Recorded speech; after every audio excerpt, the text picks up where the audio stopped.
Hi guys, this is Shubham. Today it's my fifth tutorial. Today I will tell you about the variables and constants in C language. Okay. Now variables और constants होते क्या हैं?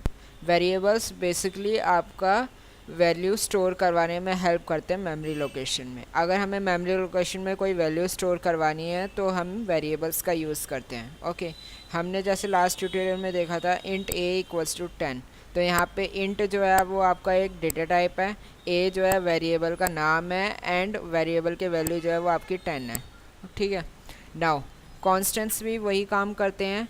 Constants भी आपका value store करवाने में help करते हैं मेमोरी लोकेशन में. But the major difference is that in variables and constant variables में जो आपकी वैल्यू होती है वो बार बार चेंज होती रहती है. प्रोग्राम में हम चेंज कर सकते हैं.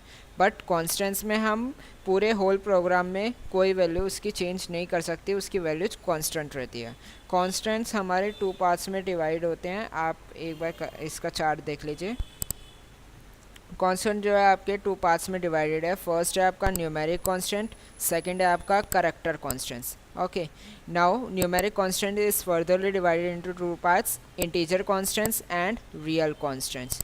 Okay and character constants is again divided into 2 parts, single character constants and string constants. Okay now numeric constants जो आपके 2 पार्ट्स में डिवाइडेड है उसमें फर्स्ट आता है आपका इंटीजर कांस्टेंट. इंटीजर कांस्टेंट्स होता क्या है, जो जिस वैल्यू में हम डेसिमल नहीं आता है उसको हम इंटीजर कांस्टेंट्स बोलते हैं. For example 1 2 3 2 5 1 etcetera.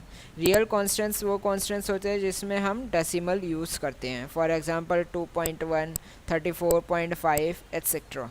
Okay now character constants भी आपके फर्दरली टू पार्ट्स में डिवाइडेड होते हैं. फर्स्ट है आपका single character constants and second है string constants. Okay now integer constants जो आपके 3 पार्ट्स में डिवाइडेड है. फर्स्ट है आपका डेसिमल कॉन्स्टेंट, सेकंड है ऑक्टल एंड थर्ड है हेक्साडेसिमल.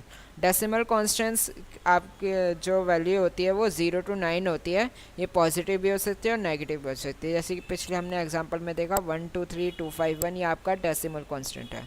ऑक्टल कॉन्स्टेंट्स में वैल्यू 0 to 7 स्टोर होती है. But the difference between decimal and octal, octal की value always start with 0. For example 56 ये आपका जो है डेसिमल कॉन्स्टेंट्स है. Okay but 056 is the octal constant. The major difference between 56 and 056 is 0.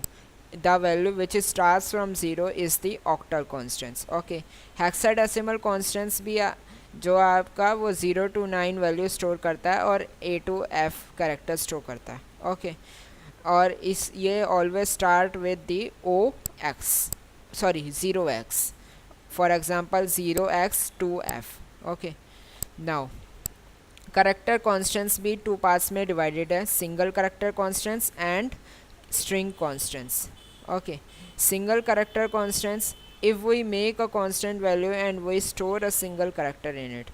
अगर हम कोई constant value बनाते हैं और उसमें एक single character स्टोर करवाते हैं तो उसको हम single character constant बोलते हैं और ये single inverted commas में स्टोर होता है. For example A X etc. String आपका जो होता है वो एक ग्रुप होता है करेक्टर्स का जो कि डबल कोट्स में डबल इन्वर्टेड कॉमास में स्टोर होता है. For example Shubham, Shiv, Sharma etcetera. Okay that's it for the video. Thank you for watching. If you like it please subscribe it. Thank you so much.